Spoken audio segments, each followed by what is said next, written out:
हज़रत अब्दुर्रहमान अल जोज़ी ने अपनी किताब में लिखा है कि एक आबिद था, हर वक्त अल्लाह ताला की इबादत में मशगूल रहा करता था। पहाड़ों पर अल्लाह ताला की इबादत करता था और इतना ज़्यादा मुत्तकी था, परहेज़गार था कि हर वक्त अल्लाह की इबादत में लगा रहता था। एक दिन वो सो रहा था, ख्वाब में उसे दिखाया गया कि एक मोची है जो तुमसे ज़्यादा इबादत गुजार है, तुमसे ज़्यादा इबादत करता है। सुबह को जब उस आबिद की आँख खुली ना, उसने सोचा यार ख्वाब है, आया है, आता है चला जाता है, छोड़ो। रात को फिर सोया, फिर उसे ख्वाब आया कि एक मोची जो तुमसे ज़्यादा इबादत गुजार है, तुमसे ज़्यादा अल्लाह के करीब है।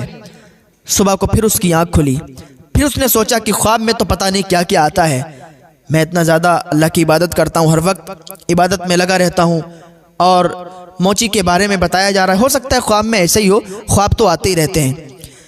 फिर वो सोया, रात को तीसरी बार फिर ख्वाब में आया कि एक मोची है जो तुमसे ज़्यादा अल्लाह की इबादत करता है, तुमसे ज़्यादा अल्लाह के करीब है। तीसरी बार उन्होंने ख्वाब देखा तो मिलने के लिए मोची से चले गए, पहाड़ों के टीले से नीचे उतर आए और उस मोची के पास गए।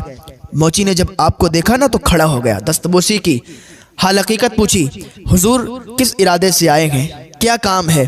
वो आबिद इंसान कहने लगा, मुझे ये बताओ कि तुम्हारा ऐसा कौन सा अमल है जिसकी वजह से तुम ज़्यादा अल्लाह रब्बुल इज़्ज़त के करीब हो। मुझे ख्वाब में दिखाया जा रहा है कि अल्लाह रब्बुल इज़्ज़त के ज़्यादा करीब एक मोची है और वो हमसे ज़्यादा इबादत गुजार है। वो मोची कहने लगा, मेरा ऐसा कोई अमल नहीं है, मेरा ऐसा कोई अमल नहीं है। वो बताने में हिचकिचाहट महसूस कर रहा था। तो आपने कहा, नहीं बताओ मुझे कि तुम्हारा ऐसा कौन सा अमल है। मोची कहने लगा, मैं दिन भर काम करता हूँ, दिन भर हलाल रिज़्क कमाता हूँ, रात को जब जाता हूँ ना, जितना मुझे खा मिलता है, जितना मैं अपने बच्चों को खिलाता हूँ, उसके अलावा जितना भी बचता है मैं लोगों में सदका कर देता हूँ, लोगों में बांट देता हूँ, खैरात कर देता हूँ, गरीबों में बांट देता हूँ, खिला देता हूँ। तो गरीबों को ज़रूर देना चाहिए, गरीबों का सहारा बनना चाहिए, सदका और खैरात करना चाहिए। फिर मोची कहने लगा, मेरा और कोई अमल नहीं है और मैं अल्लाह की इबादत में मशगूल रहता हूँ, रात को अल्लाह की इबादत करता हूँ, दिन में काम करता हूँ, रात को अल्लाह की इबादत करता हूँ। इतना सुन के वो आबिद इंसान फिर चले गए, फिर वही पहाड़ी पर इबादत करने लगे, फिर वहीं अपने मशगूल हो गए इबादत में।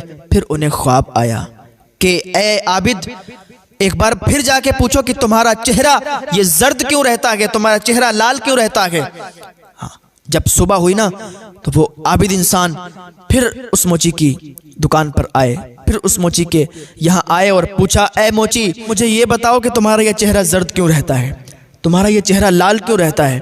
वो मोची कहने लगा, मेरा कोई ख़ास अमल नहीं है, मेरा ये चेहरा जर्द इसलिए रहता है कि मैं अगर किसी को देखता हूँ ना तो मैं कहता हूँ यार दुनिया का सबसे बड़ा गुनहगार मैं हूँ, दुनिया का सबसे बड़ा गुनहगार हूँ। अब पता नहीं मुझे अल्लाह जन्नत देगा या जहन्नम देगा, मुझे पता नहीं अल्लाह बख्शेगा या नहीं बख्शेगा। मैं किसी को देखता हूँ ना तो मैं समझता हूँ कि ये जन्नती है, मैं दोज़खी हूँ, मैं अपने आप को बहुत हकीर समझता हूँ। तो इंसान की ये अदा भी अल्लाह की बारगाह में मकबूल हो जाती है, अल्लाह को पसंद आती है कि इंसान अपने आप को हकीर समझे और दूसरे सामने वाले को इज्जत की निगाह से देखे। तो वो इंसान कहता है, इसीलिए मेरा ये चेहरा जर्द रहता है।